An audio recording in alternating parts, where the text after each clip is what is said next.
Shakespeare once said all the world's a stage, but he didn't tell us how to get there. This is Steps to the Stage, a 7th Street Theater podcast. I'm your host, Colin Pinedo, and let's get the show going. Thank you, Places!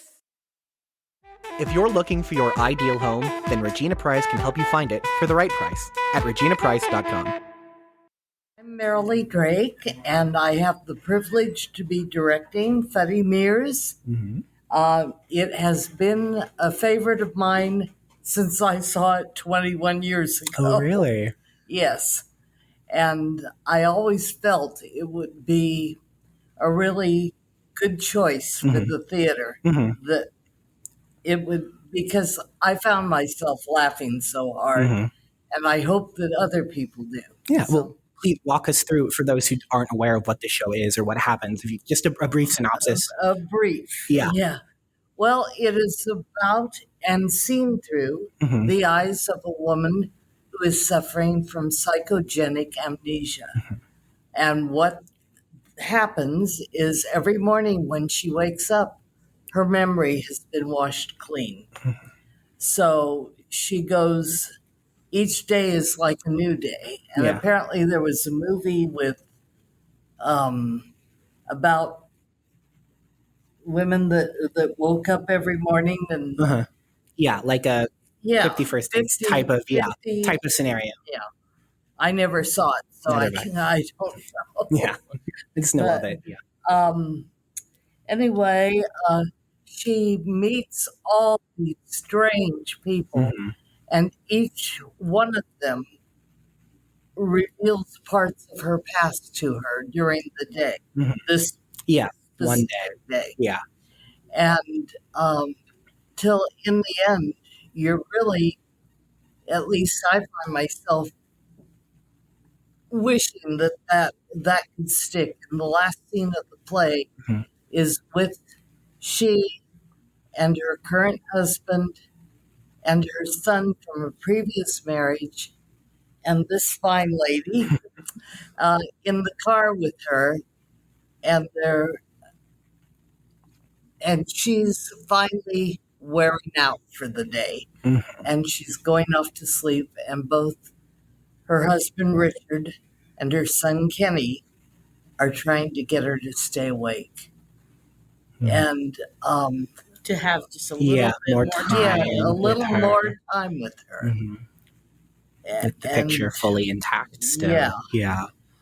But it's interesting in that it is seen through the eyes of the main character. And so you don't get the whole story all until things that the are very strange end. in the play, and the word Fuddy Meers, that comes from what this lady says about Funhouse Mirrors. Okay. And that's what it means, Fuddy Meers. I see. Yeah. I'm Ellie Schwartz. Hello. Hi. I'm playing Gertie Mason in Fuddy Meers.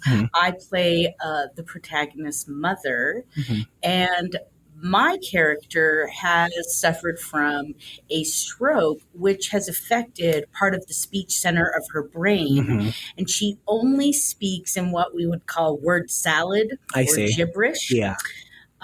And so she is trying to help her daughter who has lost her memory, which is a difficult road to travel for someone who, Gertie, she knows what she's saying, but to others, it comes out jumbled as different words or different meanings or shades of this word.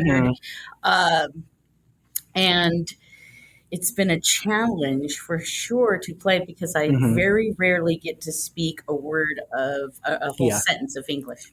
Wow. Okay. Yeah. Yeah. I'm sure there's a lot of frustration has to come through in that performance and with that character of not being able to be understood properly. And I think that that's a little bit about what the play is about, that we have all these characters who have these barriers to communication. And I think that's a lot of what David Lindsay Abaire is exploring, is that we have someone with amnesia, someone with a split personality that shares that personality with a puppet. My disorder, which is probably Wernicke's aphasia, if we were going to diagnose it as close as we could.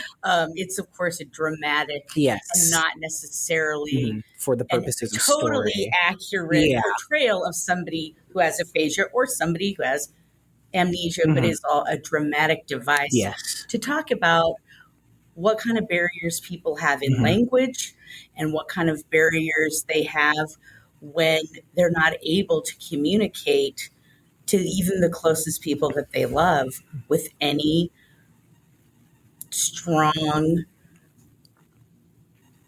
what do I want to say? With any strong realization on that other person's part that they're constantly grasping. Without the complete understanding that prevents them from being seen. Yes.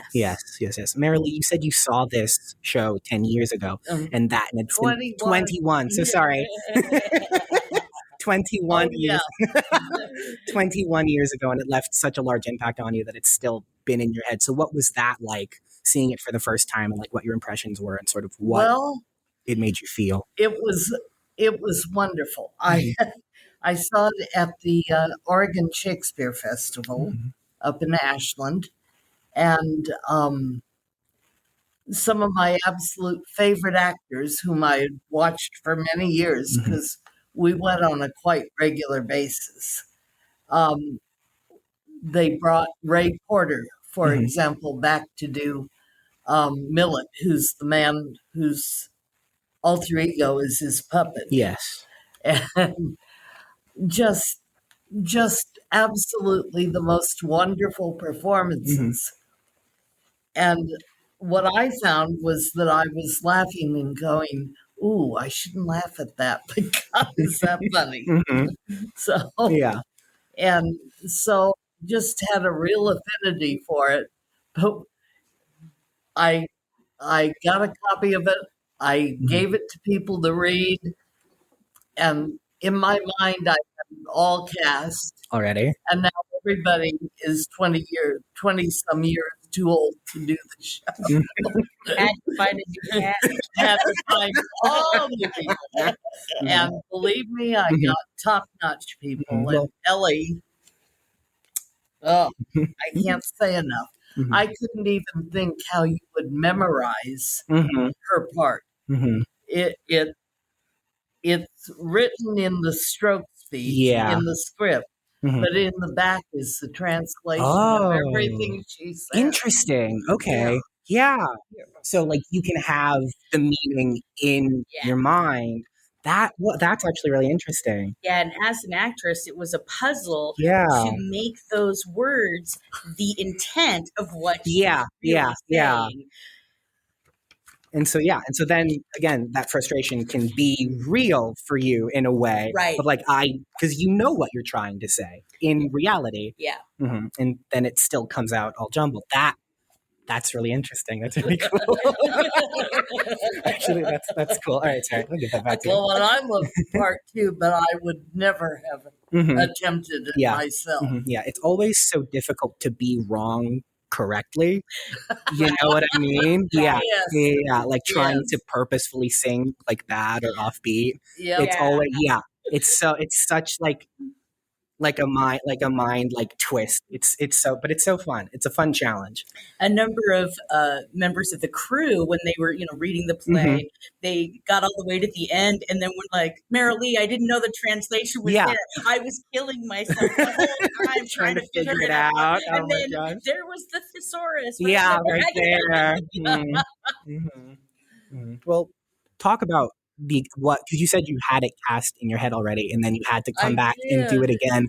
What was that experience like of like trying to find it all again? These people were so clearly in my mind when I first fell in love with the show, and I wasn't at all sure that I could find the right people. And it started, I think, with Ellie. She was working on another show here, and she was approached, I think, by her director for that show about you really should look at this, you know. And I was so glad she did. Yeah. Because it's a difficult thing to do. And she's young for the part. So aging myself up a little bit there. and I wasn't sure if I could go for the part because I was a little younger than she was. And one of the directors here at the thing said, no, Merrilee wants the best actress. And so she will age you or whatever. If you can do it, get in there and audition. And so I spent I did almost all the research and everything for the audition.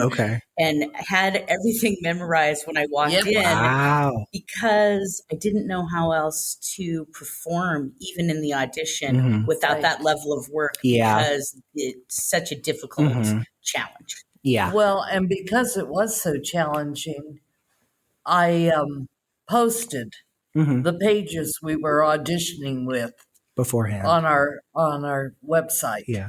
And because I didn't think it was fair to ask anybody to try and read that cold. No idea. Yeah, that'd be off-putting, I think, for sure. Well, it would. And it takes a while for it all to mesh. Yeah, makes sense. You know, so. Yeah. But actually, I would have called the people but they were all 20-some years too old. Yeah. They were the right age when I fell in love with it. And now when you have the opportunity, it's, funny how that works. Yeah. But it's been a great, Merrilee and I have started a friendship. I can see that. Yeah. And we share a love of theater and a love of putting on plays for the joy of it and the experience of it. And we've had a lot of kismet with each other on that. And it's been so wonderful to be a part of this in order to make this dream of hers for 20 years that she's been thinking about come to life. Yeah. And I feel very lucky to be a part of that and to be a part of the community here that's putting on the play. And we are happy to have you. Thank you, my friend. It's always fun when we get new people, especially when they stick around for a while, which I hope you do. I've been putting my fingers in lots of pies. My next project here at this theater is I'm directing one of the Three on the Edge festival that is coming up. So which one? It's the Mercy Seat by Neil LaBute. Okay. So if you like what you see me do in Fuddy Meers, come and see what I make other people do in a different form. Well, we were extremely lucky because, as so often happens anymore, the turnout was not large. And everybody wanted to do the name show that was coming up in the Three on the Edge series, which was Misery. I am looking forward to Misery.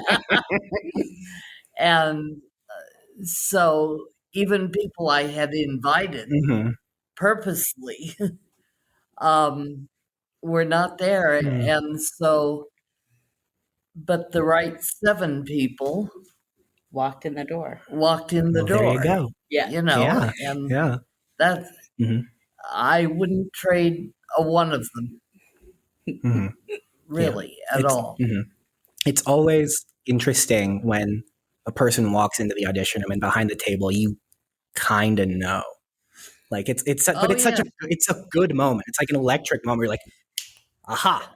I found the prize. Like I get it. Like I see it. And so and so I'm glad that it all came together as we intended it to. For sure. Yeah. Absolutely. Yeah. Ellie, do you want to talk a bit more about this character and sort of what your process has been as a performer with this challenge? Sure. Yeah. I did a lot of, this is kind of the boring stuff, but did a lot of research with watching different people who had different forms of aphasia, of different forms of brain disorders, and how that had affected their speech. I also went to speech pathologist websites and looked at how you would do therapy if you had this disorder, and what people go through in order to heal their speech or relearn when they've suffered a brain disorder or brain injury. And then I also watched a lot of scientists in some cutting edge seminars about what people know about the brain now, which the brain, the ocean, and space are kind of our last three frontiers we know nothing about, really, in the larger sense. And so taking all that in to try to make sure that I was creating a real person and not just a gimmick or a device was part of that research of where I could connect humanity to this kind of crazy, dark comedy. And then once I had all that, it was really memorizing the words and saying them hundreds and hundreds of times and saying them in the way that I would say it if they weren't in broken English, and then saying it again with that and trying to match those syllables and sounds, match the meaning, so that hopefully the audience, through my body language, through my intention, through my knowing what I'm saying, can take that ride with her and have the humor of knowing exactly what she's saying a nonsense sentence. Be understood for sure. So the proof will definitely be in the pudding when we open on Friday.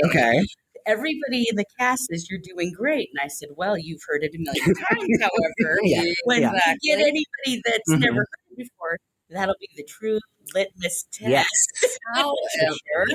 However, our master builder for the set watched the other evening, and she said she got 80% of it. Hey, all right. So I took the win. That's pretty good. I was like, all right, we're proceeding with a measure of confidence.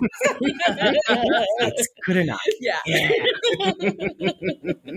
For sure. If you need high-quality headshots or other professional photo work done, visit Xochi Neri Photography at fb.me/xneriphotos.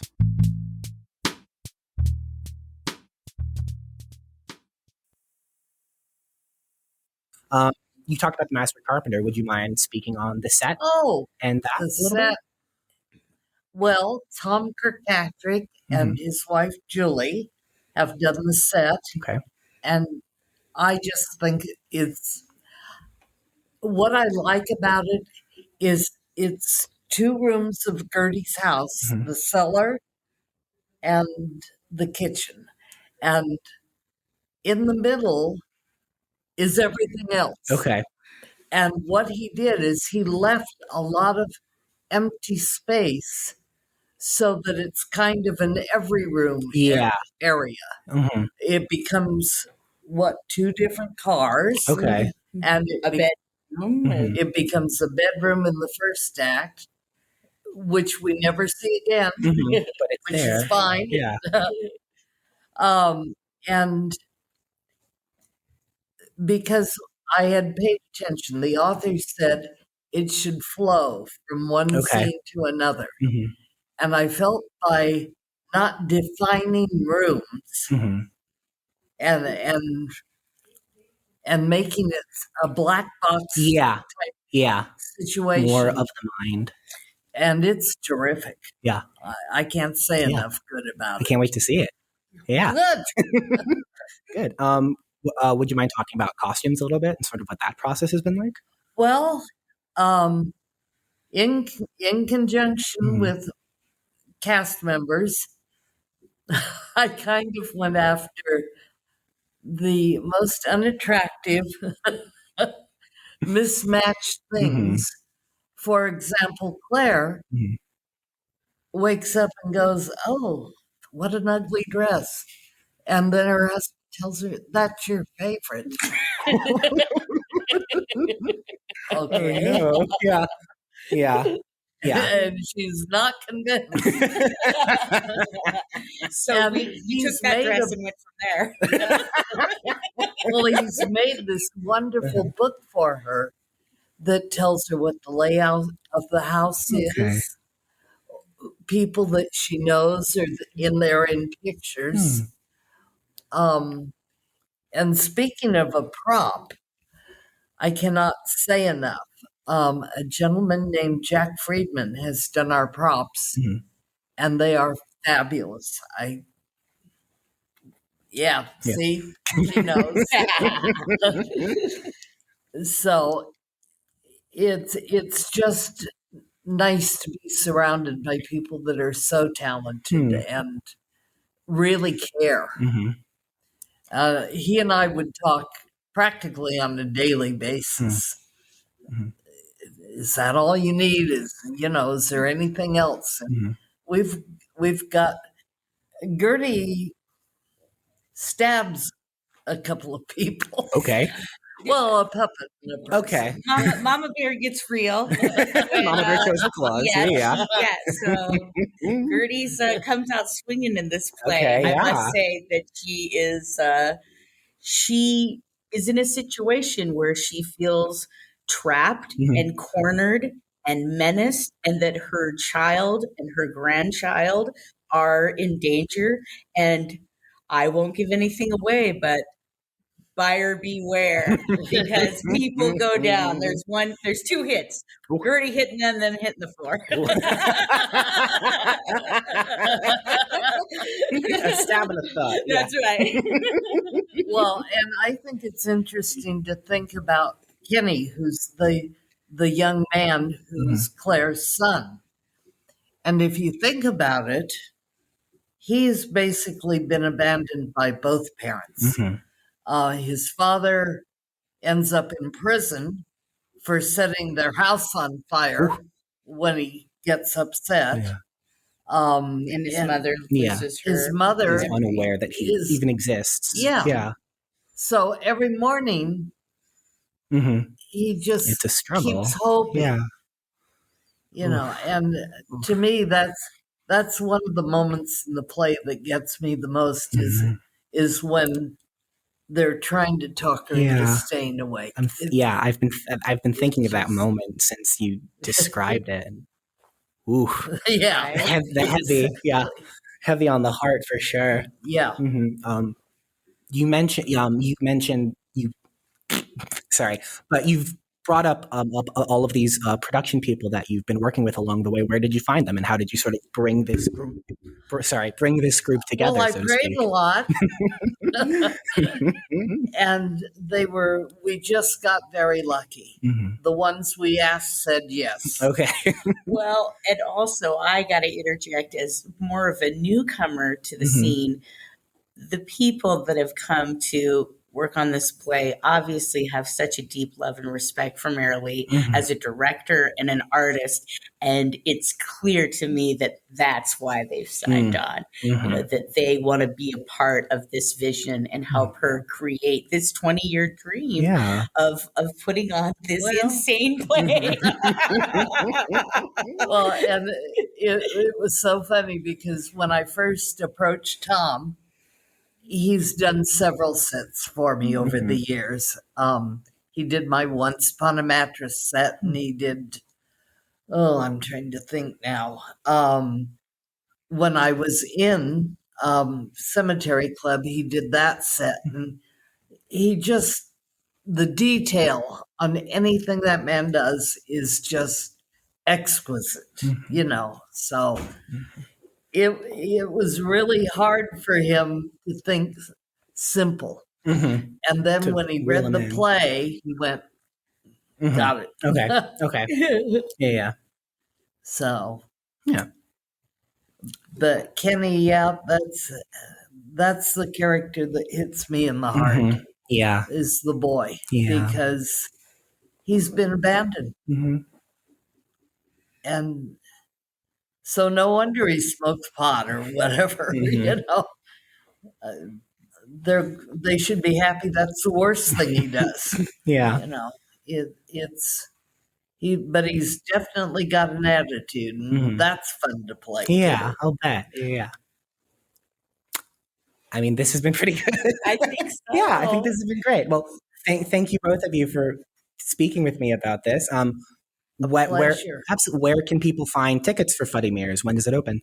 They can go on the website for, I believe it's CCT. Okay. Yeah.